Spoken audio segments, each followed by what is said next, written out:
The Dictators Bodyguard, Chapter 1. Isolation of Power. The morning sunlight spilled across the sprawling grounds of the presidential palace, a fortress cloaked in marble and whispers. Commander Elias Kane stood on the western balcony, eyes scanning the manicured gardens below, watching as the security team fell into meticulous routines. There was a quiet choreography to it, the product of 20 years of discipline and trust. Yet today, something felt amiss. Kane's gaze moved from one post to the next, evaluating them as if committing a mental inventory of their reliability. The men under his command were well-trained, loyal to his directives above any political allegiance. They believed, as he had once, that their duty was to shield lives, not influence, or be influenced by, politics. A sweep of the perimeter that seemed to grow narrower with every passing day. That sense of unease, like a low hum at the back of his mind, buzzed stronger now. On the far side of the grounds, a young officer navigated swiftly between columns, stopping to whisper into a radio. Kane's brow furrowed. A whisper that he couldn't catch, a ripple in the ordered chaos. Troubled by this anomaly, he resolved to increase surprise inspections to root out any sign of complacency. He turned away, moving inside the cool corridors of the palace, where decades of history clung to the walls like old photographs, framed moments that seemed indifferent to the passage of time. Each step echoed the ghosts of past dignitaries and vanished threats. At the doorway to the command center, operatives bustled under an array of beeping monitors, analyzing data, tracking anomalies, ensuring all was as it appeared to be. Kane nodded to a familiar face on duty, a confirmation that the layers below operated as smoothly as the world above. Then he proceeded to the private wing, where General Marcus Varga's presence loomed even before his physical self came into view. The smell of polished leather and imported cigars signaled Kane was nearing the dictator's sanctum. The air here always felt different, heavier, more aware. The general sat behind a vast walnut desk, as though he were an emperor on a throne of cold calculations. Maps sprawled, files stacked, the heavy red phone of foreign negotiations conspicuously in place. A slight nod acknowledged Kane's arrival. "Good morning, Commander," Varga greeted, voice as measured and deliberate as his reign. "What news of our great land?" Kane chose his words carefully, defaulting to formality. "All secure, sir. A peaceful morning." He paused, letting the truth hang between them like a stretched wire. "But I am reinforcing the northern patrols." Varga's eyes, hawk-like, sharpened further at this. In those eyes, Kane often saw reflections of a nation he was sworn to protect, one torn between allegiance and animosity, family and fear. "Have there been alerts?" "Nothing concrete, General. A sense, a feeling," Kane replied. This was as close to sharing unease as protocol ever allowed. "To best an enemy, one must first recognize him," Varga mused, leaning back, interlocking his fingers over his chest. His gaze drifted toward the balcony's view. "This place, beautiful as it is, can sometimes feel like a gilded cage." "True, sir," Kane agreed, though he found no comfort in the dictated luxury. Above them, the peculiar chirps of morning birds contrasted starkly with the silent tension of their unsaid suspicions. New threats always circled, unseen predators probing for a chance. Kane felt them like shadows in the afternoon sun, ever present, never pinned. Kane turned to leave, but Varga's voice arrested him. "Is your daughter well, Elias?" The question circumvented formal barriers, touching a wound Kane had long buried beneath duty. "She is," brief, detached. The best response in the circumstances. Anya was an old ache, a scar, a consequence of choices made long ago. Choices reaffirmed with every bullet intercepted, every plot unraveled. A soft knock interrupted them. Lieutenant Raid, from the perimeter team, poked his head through the door. "Commander, sir. Suspicious activity on the eastern perimeter. We thought it might be prudent to draw your attention."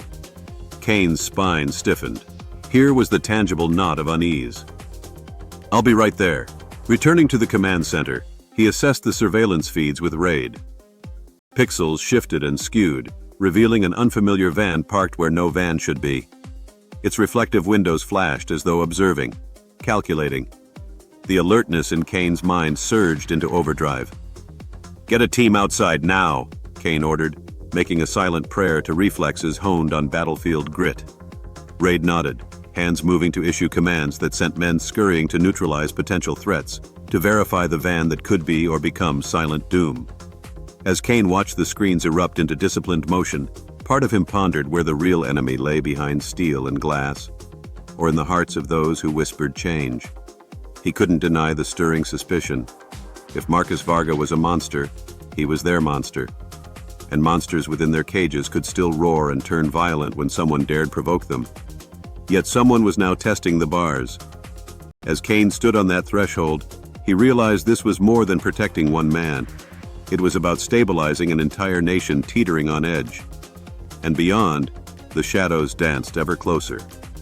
Chapter 2. Shadows of the Past. Dust motes drifted lazily through the sunlit air of the Korovia Central Library, swirling around Sofia Novak as she sat hunched over a cluttered table in the farthest shadowy corner. It was a space she had come to know intimately, a retreat she found strangely comforting amid rows of forgotten, yellowing tomes and the soft rustle of pages turned by other seekers of knowledge. She brushed a stray lock of hair from her eyes, noting with irritation the ink smudge now trailing across her palm. Her quarry lay within these neglected archives, hidden beneath decades of bureaucratic rubble and forgotten stories. Her entire morning had been consumed by the pursuit, a frantic, endless search for any trace of evidence that could substantiate her belief. Korovia's seemingly monolithic regime was built upon lies. The library's towering shelves whispered secrets long considered part of a nation's unalterable narrative.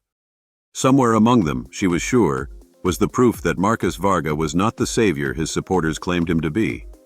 The documents before her were old, and as she shifted them, a musty scent rose. The time-worn paper was delicate, frayed at the edges. Sofia glanced around, the silence of the library only interrupted by distant footfalls of other patrons. There was a comforting constancy to the routine of the place, a sense of permanence amid her increasingly precarious world. Clippings and typewritten reports left them with calligraphic annotations, spoke volumes without uttering a single word. The deeper she delved, the more it became clear. The narrative of Varga as a reluctant leader was painstakingly constructed. Reports of early peace talks never translating into action, of opposition voices disappearing in droves. It was all here, thinly veiled between lines and redactions. Each discovery was a flare of adrenaline and indignation. Her breath came a fraction quicker now, spurred on by the gathering web of deceit. She sifted through another stack with swift efficiency, fingers growing more impatient with each sheaf turned over.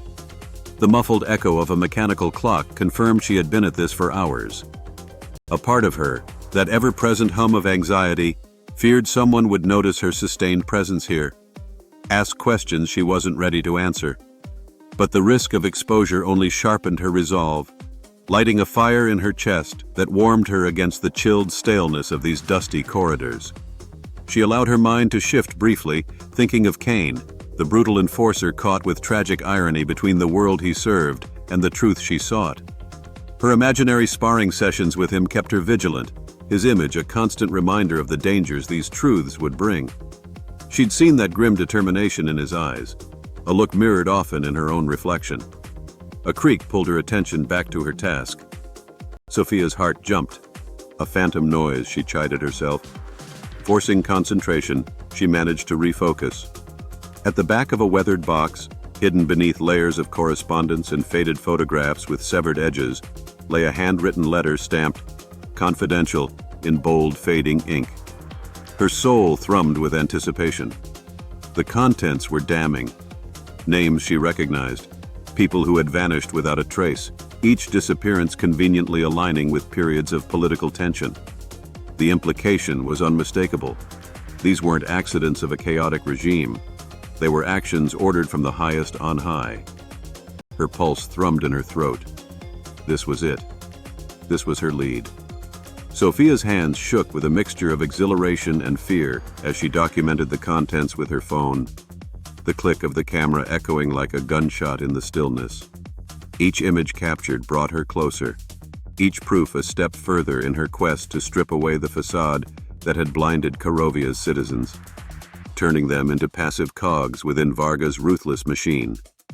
There was a plan forming, a desperate bid that balanced dangerously between courage and recklessness. If this information could be moved beyond the confines of this room, if it could light up the world stage, perhaps then the scales would tip. The world could not ignore such darkness when boldly illuminated. She tucked the letter back into its hideaway, heart pounding beneath her ribs.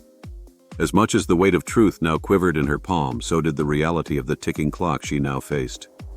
If they found out what she knew, if Kane figured out her involvement, there would be nowhere to hide. Her path was fraught with uncertainty, yet turning back was not an option.